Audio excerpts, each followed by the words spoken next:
दोस्तों, मैंने अभी एक वीडियो देखा जिसमें एक लड़का फ्लैट्स के अंदर अपार्टमेंट्स का एक वीडियो ले रहा है। उसमें कह रहा है कि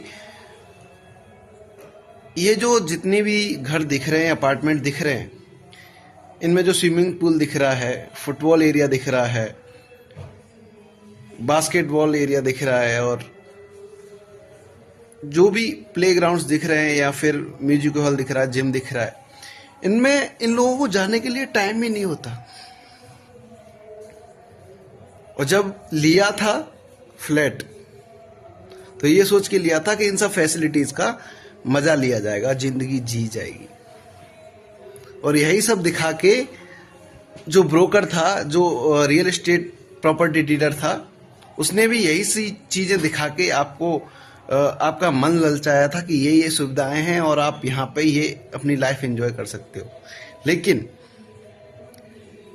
जब आप इन सुविधाओं को देख के और एक छोटा सा घर ले लेते हैं, 50 गज का, 80 गज का 3 BHK या 2 BHK फ्लैट ले लेते हैं, जिसका NCR में लगभग मिनिमम प्राइस बता रहा हूँ 50 लाख रुपए है, और छोटा सा 10 लाख का डाउन पेमेंट देके या 5 से 7 लाख का डाउन पेमेंट देके बाकी का आप लोन करा लेते हैं 20 साल के लिए, जिसकी EMI 40,000 रुपये पर मंथ, 35,000 रुपये पर मंथ आती है।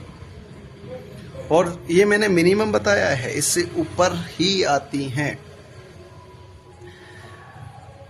जब आपने लोन लिया था तब तो जोश जोश में ले लिया कि ठीक है, अभी तो 20 साल का हूँ या 25 साल का हूँ और आगे सैलरी बढ़ेगी ही, कम नहीं होगी।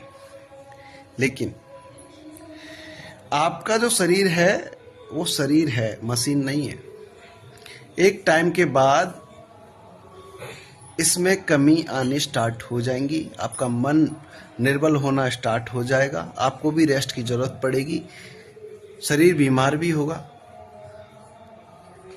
आप 24 के हैं, 44 के कब हो जाएंगे? और 44 का होना बूढ़ा नहीं होता, लेकिन जब सर पे EMI हो ना, तो 44 का आदमी 64 का लगने का लगता है।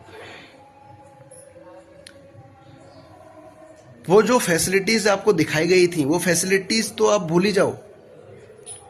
6 महीने बहुत अच्छा लगता है कि हाँ ठीक है, जब एक भी EMI टूटती है ना, तो आपका सिविल स्कोर खराब होने का आपको डर रहता है। लेकिन क्या ये ना किया जाए? अगर आप ये चीज कर ही रहे हो तो उन फैसिलिटीज की तरफ मत जाओ, आप उनका यूज नहीं कर पाओगे अगर आपकी जेब में पैसा नहीं है तो। उन चीजों का उपयोग केवल वही लोग कर पाएंगे जिनके flat first day full payment पे लिए गए हैं। आप नहीं कर पाओगे, आप एक ट्रैप में फंस जाओगे जो कि EMI का ट्रैप है। आप अगर मर जाओ, आप बीमार हो जाओ, आप ऑफिस जाओगे, आपके ऊपर कोई गधा भी बैठा होगा, आप उसकी सुनोगे। आप जॉब नहीं छोड़ सकते, आप अपने मन से कोई भी बिजनेस नहीं कर सकते, क्योंकि आपको EMI देनी है। और आपको जॉब करते करते कई बार ही लगेगा कि यार इतनी मेहनत मैं यहाँ कर रहा हूँ, अगर मैं इतनी मेहनत अपने लिए करूँ तो मैं क्या से क्या कर सकता हूँ। लेकिन आप अपने आइडिया पे काम नहीं कर सकते। इसलिए नहीं कर सकते क्योंकि आपने अपने पैर बांध लिए। ये सच्चाई है। उड़ने के लिए हल्का होना पड़ता है। आपको कोई आइडिया आया, छोटा आइडिया आया, बड़ा आइडिया आया, आप उस पे तभी एक्शन ले पाओगे जब आप फ्री होंगे। तो पहले तो आप फ्री हुई है, EMI के ट्रैप्स पे मत पड़िए, फालतू की EMI पे मत जाइए। कोई भी जिसकी ज़रूरत नहीं हो नहीं लेना। आईफोन की ज़रूरत नहीं है, नहीं लेना। जब आपको लगे कि आईफोन के बिना नहीं चलेगा तब आईफोन लेना है, चाहे आपकी तनख्वाह 2 लाख 2.5 लाख क्यों ना हो। क्यों लेना है? किसको दिखा रहे हो?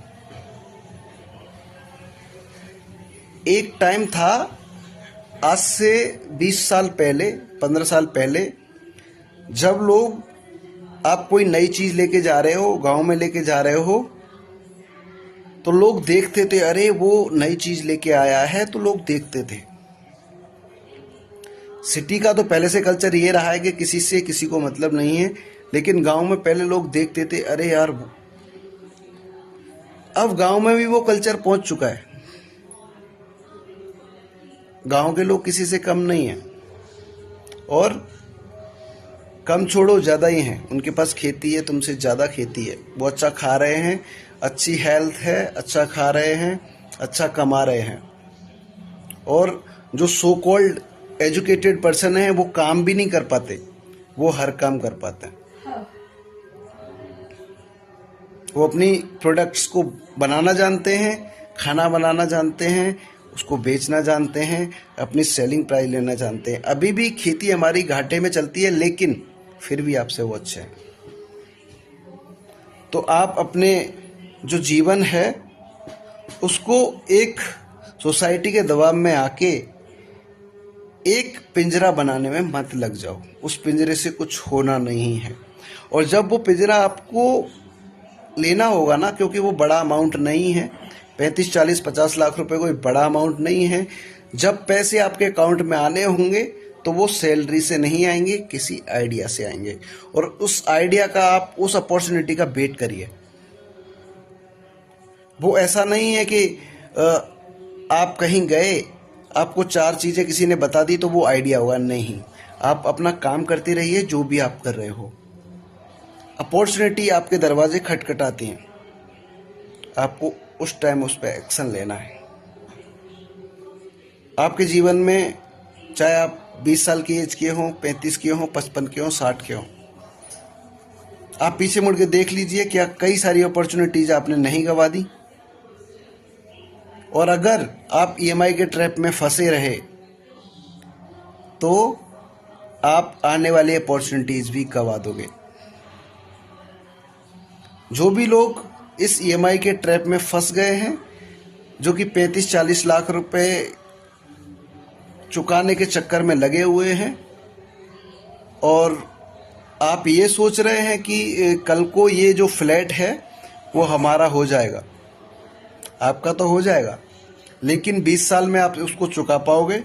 दूसरा, 20 साल बाद बिल्डिंग पुरानी हो जाएगी और उस बिल्डिंग को कोई परचेज करने वाला नहीं रहेगा, क्योंकि जो रियल एस्टेट के बिल्डर्स हैं वो नई बिल्डिंग्स बनाएंगे, नए फ्लैट्स बनाएंगे। पुराने को क्यों कोई खरीदेगा? सोचिए, अगर आपको खरीदना ही है, ईएमआई लेनी ही है, पहले तो लो मत।